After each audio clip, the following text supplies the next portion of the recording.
Hey, welcome to Think Thursday from the Alcohol Minimalist Podcast.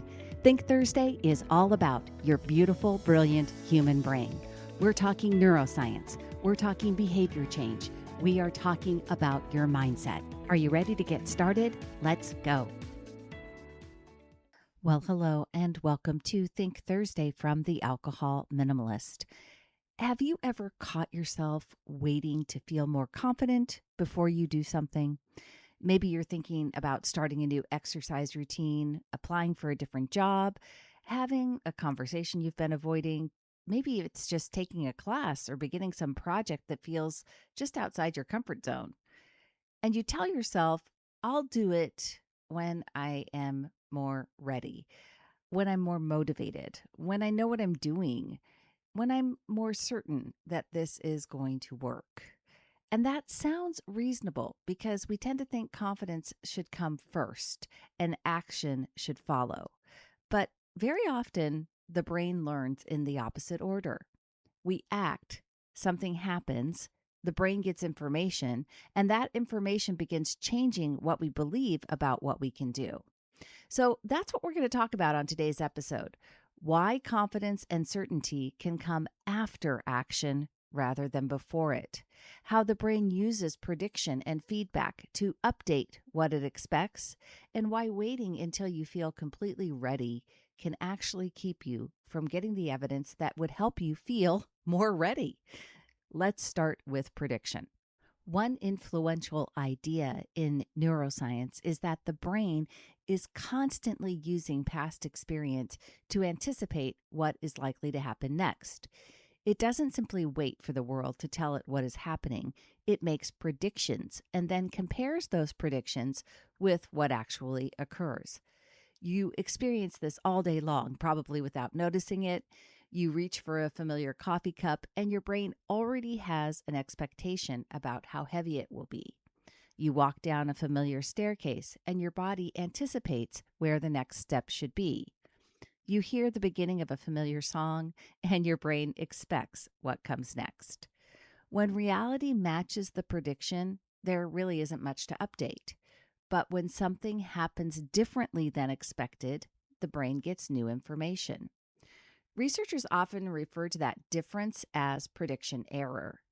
Now, think about how that applies to behavior change, right?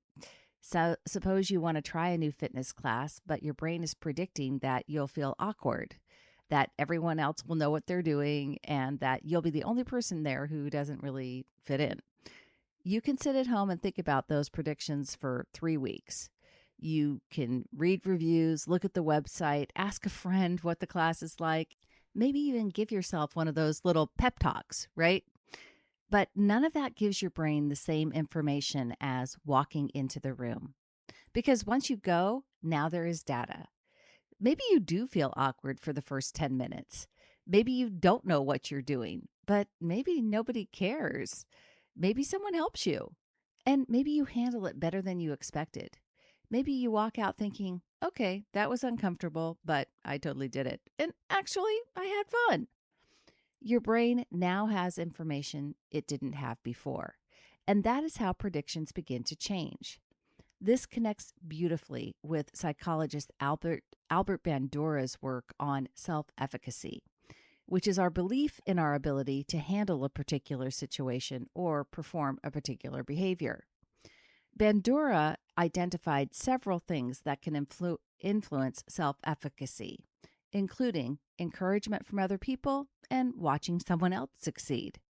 But one of the most powerful sources is what he called performance accomplishments, actually doing something and experiencing some degree of mastery. That distinction matters because someone can tell you 100 times that you can do something, you can visualize yourself doing it, read about how to do it, or repeat an affirmation that you are capable, but actually doing some version of the thing gives your brain a different kind of evidence. I talk about that with my clients often. I say it's a practice, right? We're going to practice this skill. Going to a party where you are going to remain alcohol-free when everybody else is drinking, that is a practice, and it is something that you can practice and therefore build on build evidence for yourself that you can accomplish it. That's exactly what a performance accomplishment is, and it is a skill set you can practice. It gives you those feelings. I did that. I figured part of it out. I was nervous and stayed anyway. I made a mistake and recovered.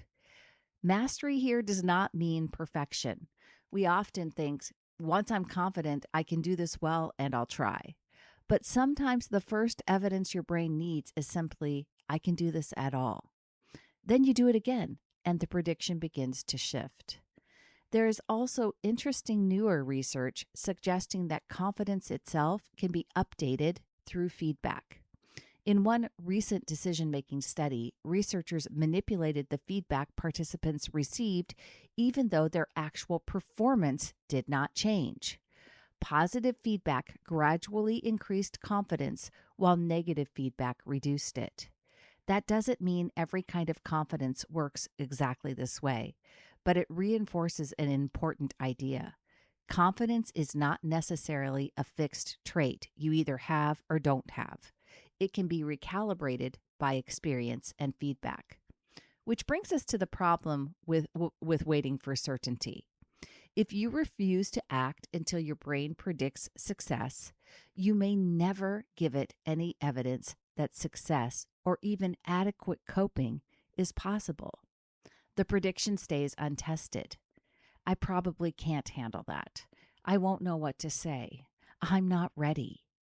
And because you don't act, nothing happens that challenges the prediction.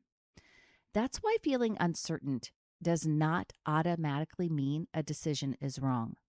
Because uncertainty simply means your brain does not have enough experience yet to make a confident prediction.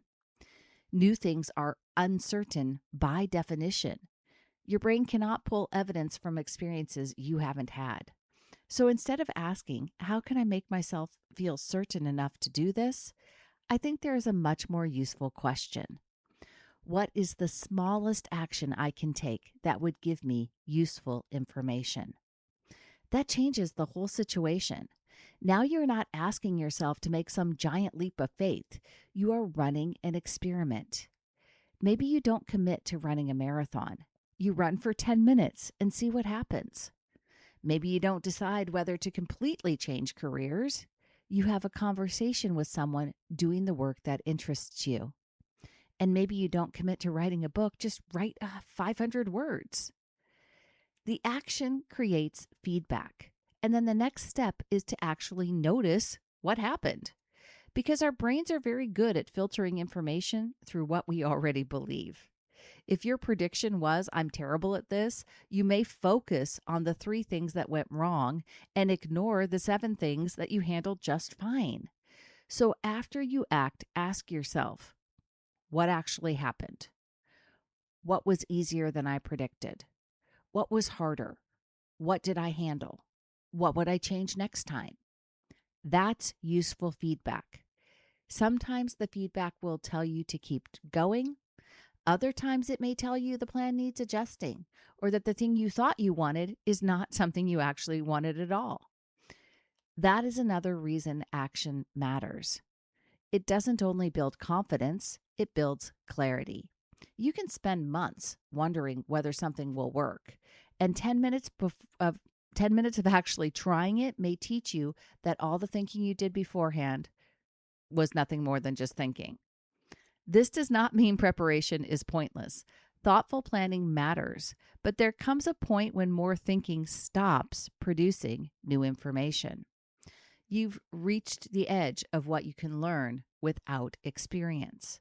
And that's where action has to take over.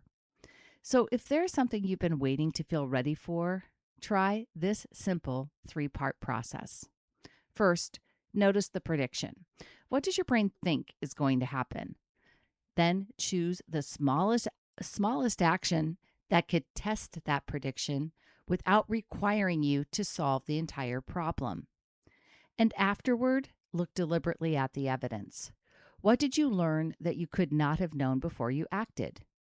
That's the loop: prediction, action, feedback, update. Over time, confidence becomes less about trying to convince yourself that you can handle something and more about remembering the evidence you already have. I've done hard things before. I've figured things out while I was doing them. I've been nervous and acted anyway. That's a different kind of confidence. It is not certainty that everything will work out. It is evidence that you can respond to what happens. And I think that distinction matters because life rarely offers complete certainty before we have to move. Sometimes we have to begin while the answer is still unclear. And sometimes we have to act before we feel like the person who knows how to do it. Sometimes the only way to become that person is to start collecting evidence. So this week, if you notice yourself thinking, I'll do that when I feel like it, right? More motivated, when I'm more confident. Let's see if you can turn that around. Maybe confidence is not the entrance requirement. Maybe confidence is going to be what your brain builds after you actually walk through the door. You don't always act because you know. Sometimes you know because you acted. And that is your beautiful, brilliant human brain doing exactly what it was designed to do. Making a prediction, gathering new information, and updating what it believes is possible. That's all I have for you today, my friends. Until next time, choose peace, and I will see you on Monday.